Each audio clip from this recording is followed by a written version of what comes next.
Hello friends, welcome back to my channel. ఈరోజు మనం రవ్వతో చేసుకునే స్వీట్ రెసిపీని చూద్దాం. బెంగాల్ ఫేమస్ స్వీట్ అండి, రస్బోరా అంటారు.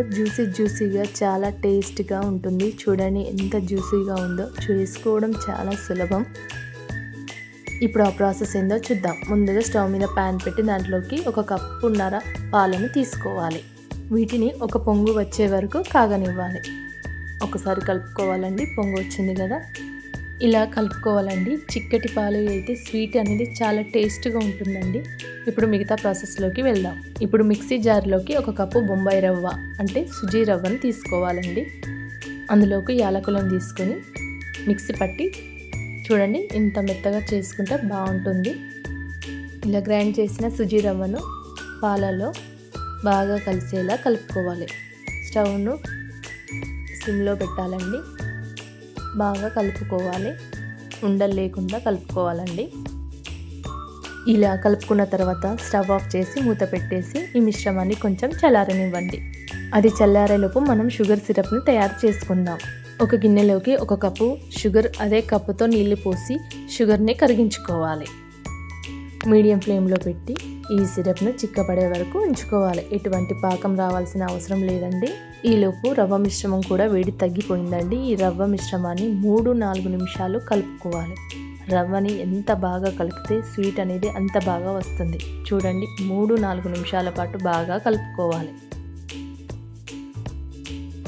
ఇలా స్మూత్గా కలుపుకుంటే ఆయిల్లో వేసినప్పుడు విరిగిపోకుండా చక్కగా వస్తాయి. మనం గులాబ్ జాముకు చేసుకుంటాం కదా, అలా చేసుకుంటే సరిపోతుంది. స్టిక్కీగా ఉంటే సరిపోతుంది. చూడండి ఇప్పుడు ఇందులోకి యాలకులను తీసుకుందాం. స్టవ్ ఆఫ్ చేసి మూత పెట్టేసి పక్కన పెట్టుకుందాం. ఇప్పుడు రవ్వ మిశ్రమంలోకి 1 లేదా 2 టేబుల్ స్పూన్ల నెయ్యిని తీసుకొని మరొకసారి బాగా కలుపుకోవాలి. ఇలా ఎంత బాగా కలిపితే అంత బాగా వస్తాయి అండి. చూడండి పిండి కలిపేటప్పుడు గట్టిగా అనిపిస్తే 2-3 టేబుల్ స్పూన్ల పాలను కూడా తీసుకోవచ్చండి. చూడండి ఇంత సాఫ్ట్గా ఉంటే సరిపోతుంది. ఇప్పుడు చేతికి కాస్త నెయ్యి రాసుకొని తగినంత మిశ్రమాన్ని తీసుకొని బాల్లాగా చేసుకోవాలి. క్రాక్స్ అనేటివి రాకుండా బాగా రోల్ చేసుకుంటే లైట్గా ఇలా ప్రెస్ చేసుకోవాలండి. థిక్నెస్ చూడండి ఈ విధంగా ఉండాలి.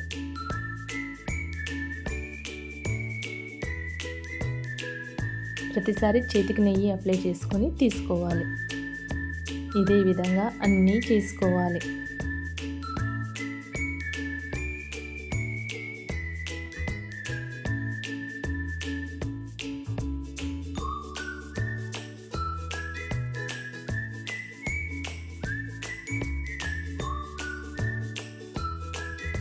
చూడండి 1 కప్పు సూజీ రవ్వకు ఎన్ని వచ్చాయో చూడండి. ఇప్పుడు ఆయిల్ని తీసుకుందాం. ఆయిల్ అనేది మీడియం ఫ్లేమ్లో ఉంటే సరిపోతుందండి. ఇలా ఒకదాని తర్వాత ఒకటి వేసుకుంటూ నెమ్మదిగా ఉంచాలండి.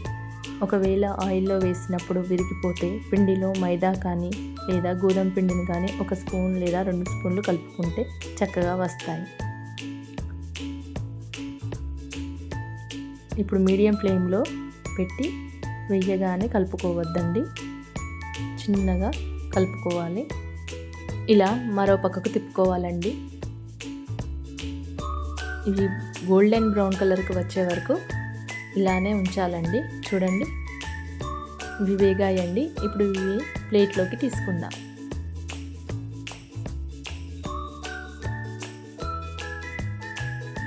అలాగే మిగతా వాటిని కూడా తీసుకోవాలండి.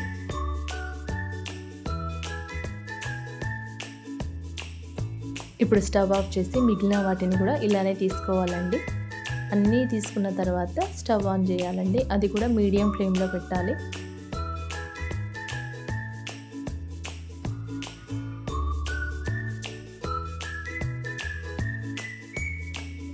చిన్నగా మెల్లగా కలుపుకోవాలండి. ఇలా మరో పక్కకు తిప్పుకోవాలి.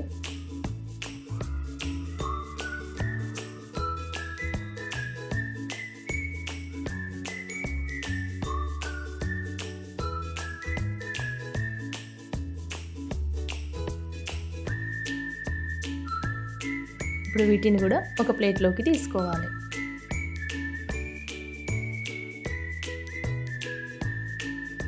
ఇప్పుడు వేయించుకున్న రవ్వ కట్లెట్స్ని ఆయిల్లో తీసుకున్నాక వెంటనే కాకుండా కాస్త చల్లారాక షుగర్ సిరప్లో వేయాలి. వీటిని ఒక అరగంట పాటు నాననివ్వాలి.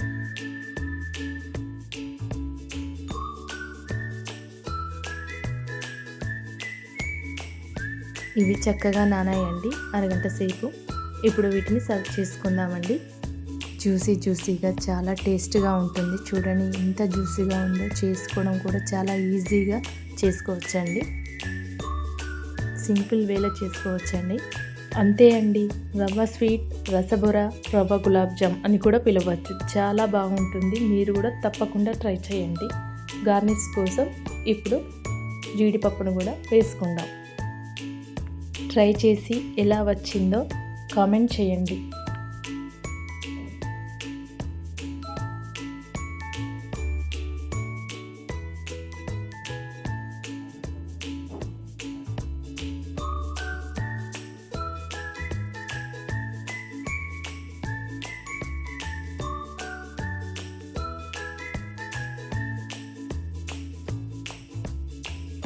సో ఫ్రెండ్స్, ఈ రెసిపీ నచ్చితే లైక్ చేసి మీ ఫ్రెండ్స్కి షేర్ చేయండి. మన ఛానల్ని సబ్స్క్రైబ్ చేయని వాళ్ళు ఉంటే సబ్స్క్రైబ్ చేసుకోండి. Thank you for watching.